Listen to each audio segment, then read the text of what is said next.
Welcome to Disney This Day. I'm Egon Bonkers, and on this day in 2000, 4 new musical acts would debut at the Magic Kingdom in Walt Disney World.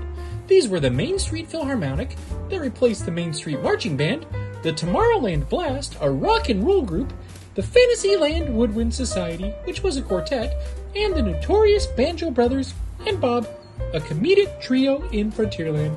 Do you remember any of these? Do you remember when they arrived? Do you remember seeing any of them? I've seen the Main Street Philharmonic. It was pretty cool. What's your favorite? Anyway, have a magical day.